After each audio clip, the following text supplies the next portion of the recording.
Motherfucking mini episode. Mini episode.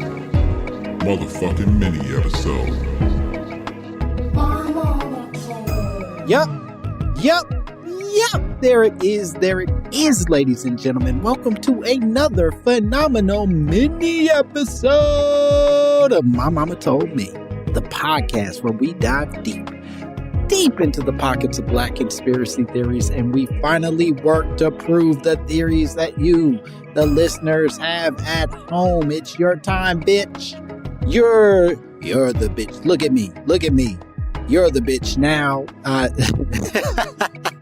don't know if that was supposed to be like that I am the captain now thing, but I guess you're the bitch now is, we should put that on the t-shirt. If I ever get this t-shirt thing popping off, I'm definitely going to put some weird shit on them.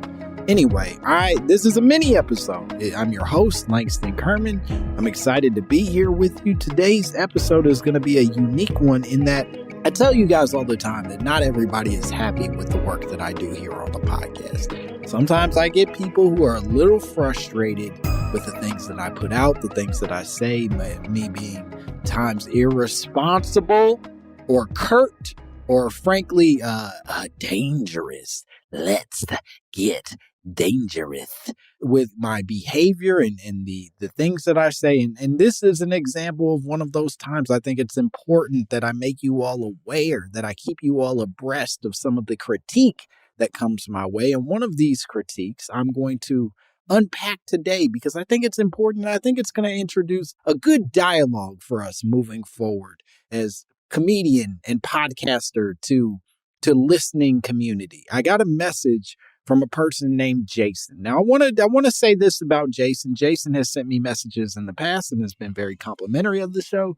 And he also was very kind afterwards. And so I don't want this to be in any way entering into any kind of combative relationship. But Jason felt a little frustrated. He sent me an email about my fluoride episode with Aisha D that we recorded not too long ago. It came out a week or two ago, depending on when you're listening to this. And Jason sent me a message where he said, "Damn, I thought this was the first problematic episode." Which, to me, if you've made it this far in the podcast and this is the first problematic episode, I'm doing pretty good. You know? In the grand scheme of things, I think I'm pretty much nailing it. If this is the first time you were like, wait a minute, I don't think this guy's on the up and up. I've said some real fucked up shit on this podcast, Jason, and I've let other people come on and say even more fucked up shit.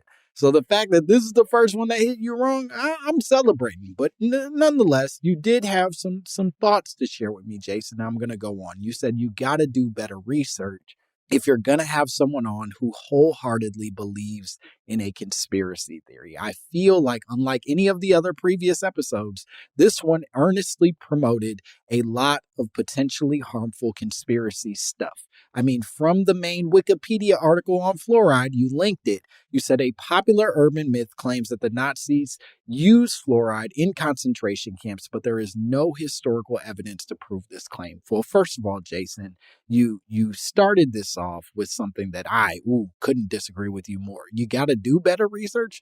No, Jason. I've been very clear about the quality of research that I do for this show. And it is the bare minimum. That's who I've always been, Jason. It's the transparency that I promised you all from the beginning, that I would truly not put my best foot forward to make sure that everything that I looked up was correct or even validated. But I will say that the best way to refute my research is probably not to link to the Wikipedia page on fluoride. You know? If you want to prove I'm an idiot, which I probably am, Jason, I'm acknowledging that I am a very dumb man who is not always careful with the way that I handle research and the way that I do this conspiracy unpacking game. You got to link me with something better than the first thing that pops up when you look up fluoride, which is the Wikipedia page. Moreover, I understand the expectation for me to be a little more responsible when dealing with somebody who is a firm believer in conspiracy theory. And if I were a more responsible person, that might matter to me. But Jason, I am a comedian. This is a comedic podcast. And while sometimes we may take on heavy subjects, my intention is mostly to focus on the comedy of everything that we're facing down, not necessarily the true facts. I am no Dr. Fauci, and frankly, I'm much taller and much better at basketball than him. I know he played on his team, but I'll dunk on that little bitch. You know what I mean? So if you want the real facts, I think you got to hit up your boy, Dr. Fauci. If you want to just hear some sillies and a little bit of irresponsibility and tongue in cheek, then this is probably the best place to be. Now let's go on into your email, because I do think you had a few other points that are worth unpacking. You said you also really muddled the waters around the actual levels and concentrations of fluoride at play. That's possible. A lot of the dangers of fluoride mentioned are dangers seen when the concentration of fluoride in your blood is at levels that would be literally impossible to reach from tap water.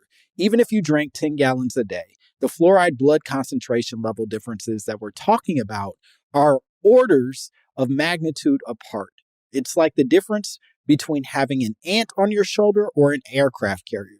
While you can't dismiss the possibility that having that ant there every day might do something over the long term, you can't say that it's even remotely plausible that it might cause the same kind of injury as the aircraft carrier. Well, Jason, now we're starting to have a good conversation here, because you are telling me, yes, I may have muddled some of the information. I may have introduced some, let's say, hyperbole, some exaggeration in my very brief sort of sweeping over this research, but you also are acknowledging the possibility that that ant on your shoulder could eventually do damage on a daily basis. You go on to say fluoride also isn't a heavy metal like lead or mercury that bioaccumulates. Look at me knowing that word on the first try.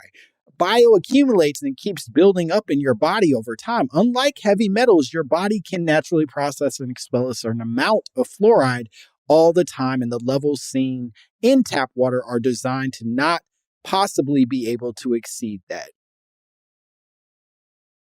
Now, here's where you get to something that I think is really essential for us to talk about here, Jason. You say in the last two sentences of this email, well, really, it's the last sentence. It's a comma, folks. It's a comma that separates these ideas, and that's essential in deciding whether or not it's one sentence or two. But the last sentence that Jason sends to me, I think, is maybe the thesis that we should all be walking away with in this conversation. Jason, you said there's reason to doubt the quality of tap water in a lot of the U.S. that has poor infrastructure and environmental regulations, Flint, PFAS, pollution, etc. But fluoride is not the reason to be rushing out and buying filters or bottled water and adding to environmental pollution. Now, here's where I agree with you, Jason. There's reason to doubt. That is the essence of conspiracy theory. That is the essence of this show. It's just introducing the reasons to doubt, and specifically the reasons to doubt being rooted in poor infrastructure and environmental regulations for poor communities, for places that cannot guarantee one way or the other that things are all on the up and up. Jason, you're probably totally right that the tap water that we drink on a daily basis is safe. I believe I even said in the episode that I plan to continue to drink water the way that I've always drank water, which is just out of puddles and off of tires that roll through fire hoses. I don't give a fuck. Jason, I let me be clear. I love fluoride. It's delicious. I put it on my chicken, like I'll spread it like butter onto my chicken. I don't give a fuck one way or the other, but the reasons to doubt is the essence of these conversations, Jason. It's why we do this shit in the first place. If we ain't doubting, what the fuck are we talking about? Why are we even doing this?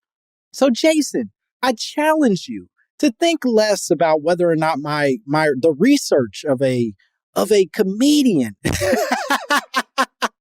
of a fucking comedian who truly doesn't know how to research anything is accurate, and challenge yourself more to enjoy the questions. Let's question whether or not there's any chance that the history of the government doing irresponsible things is there's any validity to the possibility that they might continue to do irresponsible things. And moreover, if that irresponsibility is at all targeted at specific communities, specifically the Black community, Jason. I know it's easy for people to hear the things that I say or to unpack some of the things that we talk about on this podcast and turn your noses up and say you're being irresponsible or what you're doing is unsafe. And what I would challenge you to do is think about how do we define safety? For me, safety is being able to question the things in front of us, even if those questions are sometimes stupid, even if those questions sometimes lead us down unsafe pathways. There is joy. There is safety in finding the silly and the joy in the comedy on the other end of these conversations. I ain't no Joe Rogan, my man. I'm truly not interested in going into these conversations and you motherfuckers walk away and learn very important lessons and do push-ups after those lessons. You feel so inspired to learn from me that you get buff and bald and then you go out and hurt people. That's not my intention with this podcast. I truly just want a place to be able to talk shit and specifically talk shit about the things that are most interesting to me. And sometimes that's conspiracy theory. And is conspiracy theory irresponsible? It absolutely is. The most responsible thing we could all do is just live our lives blindly by the things that are placed in front of us. We should all just drink the tap water and fucking put bleached tampons up our pussies and accept this as a safe measure of living. And maybe that's what we will do. But it's okay to maybe ask a few questions. And even if it means asking some questions that none of us are comfortable with, I'm willing to do it, Jason. I'm willing to be that bad boy. You know what I mean? And I appreciate you sending me this message. And if you ever want to send me other messages where you correct the stupid things I say, I welcome it, Jason. But please do not mistake my job in this podcast. I don't give a fuck whether I'm right or wrong. I just want to laugh and have fun. And if you are coming to this podcast hoping to be educated without laughing, my man, and anybody else out there, you have made a dire, awful fucking mistake. So Jason and anybody else who probably is smarter than me, but also doesn't get what I'm doing, I don't know, eat a dick. Don't eat a dick. You're fine, Jason. You're a dear friend. I'll be at Thanksgiving. I'll kiss you on the lips, COVID or not. You're a father figure to me, Jason. Thank you so much for patting me on the head and encourage me to do better research. Anyway, if you want to correct the stupid things that I'm saying, please send your messages to mymommapod@gmail.com. I would love to hear from you. I want to hear it all. I want to hear why I'm right. I want to hear why I'm wrong. I want to hear why I'm sideways. I don't know what that means, but I want to hear about it. It's mymommapod@gmail.com. And please don't forget to subscribe, to review, to write your senators about me and my irresponsible behavior. Anyway, that's it for now. Okay. Bye, bitch. Motherfucking mini episode. Mini episode. Motherfucking mini episode. Motherfucking mini episode. Mini episode. Motherfucking mini episode.